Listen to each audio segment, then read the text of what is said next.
I had a fantastic time for 14 days playing Survivor. I've been voted off now and been out of Redemption Island, and it was a wonderful adventure. My one goal coming in was to have Monica get another chance to really play Survivor. When Monica was in One World, I never really thought she had a chance to play. Everything was stacked against her. She wasn't part of a strong alliance. Then there was a tribe swap, and then she was the last person before the jury. So my number one goal in coming out here was to get her a chance to finally play. And I think my exit, I had put her in a good position in regards to the people in my tribe. I think, should there be a merge or should there be a swap, that she was in good position to play with any of the people that were still on my tribe.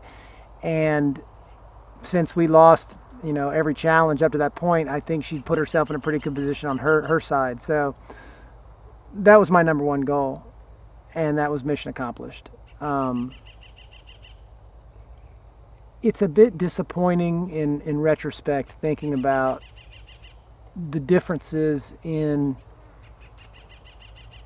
how people approached this game.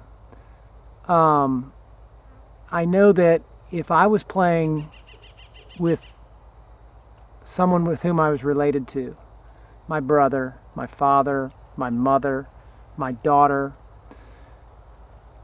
the way I would have played would have been different than the way I play with the person I love more than I love myself.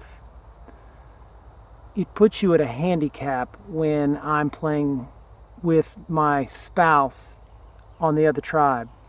If I'm playing with my brother on the other tribe or my cousin, my whole attitude is, I'm not worried about them. They got to fend for themselves. I'm not worried about a move that I make on my tribe is going to affect them. When you play with your spouse, that's a whole different game than if they play with their brother or their niece.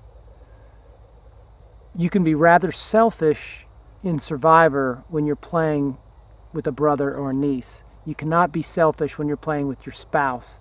And from the jump street, I was handicapped in the fact that I had to think for two people while I was on one tribe instead of just one, in the harshest degree. There were other people within my tribe who really only played one game, and they wanted to play with their blood relative, but it wasn't a priority. Therefore, they could play Survivor hard on our tribe and not really worry about ramifications of their loved one, because bottom line, they were number one and their loved one was number two, whereas I was playing where my loved one was number one and I was number two.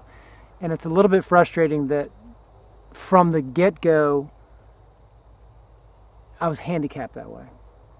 The first week, I was in control of my tribe. I was playing Survivor and owned it. We kept losing challenges and we kept having to cut limbs off the tree, and each move we would make would adversely affect my spouse's position in her tribe. The other people in my tribe, Vetus is playing with his brother. Hayden's playing with a girlfriend of 5 months with whom he's seen 2 or 3 times. The girls are playing with their mom. John's wife is out. Caleb's other one is out. So I'm playing with a whole tribe that's only concerned with themselves, yet I've got to help make a decision that doesn't adversely affect my wife, because my number one goal is to not affect her so she gets a chance to play. So we kept losing, and I kept having to affect her when everybody else on my tribe really wasn't as concerned with that. I mean, it was a partial concern, but their number one was Tadana, and my number one was Galong. And there's no doubt about it, it's a different game. It's a different game when your spouse is over there than if your brother's over there.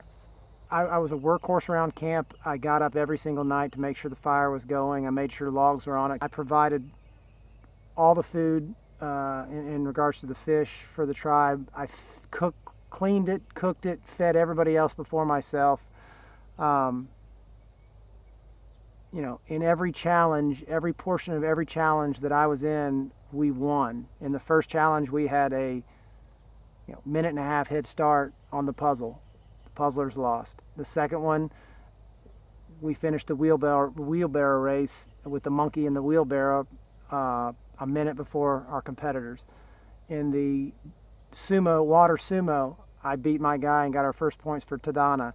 In the next relay challenge, we got the big boxes and made the stair step puzzle a good minute and got a lead on the puzzle before their tribe. So physically, I couldn't have done any more than I did. Mentally, I was controlling my tribe. You know, the only time that there was a crack in our tribe was because I had concerns about affecting my spouse, and that crack led to me getting voted off our tribe. I'm not going to lose any sleep about the way I played. I haven't, and I'm not second guessing anything. And if Monica comes home tomorrow, or if she comes home, you know, on day 39 because she's in the final 3, I don't look at her any more or any less lovingly either way. But I know that she got a chance to play, and I'd like to think that I was a strong hand in helping her finally get a chance to play and not be underneath the whole time.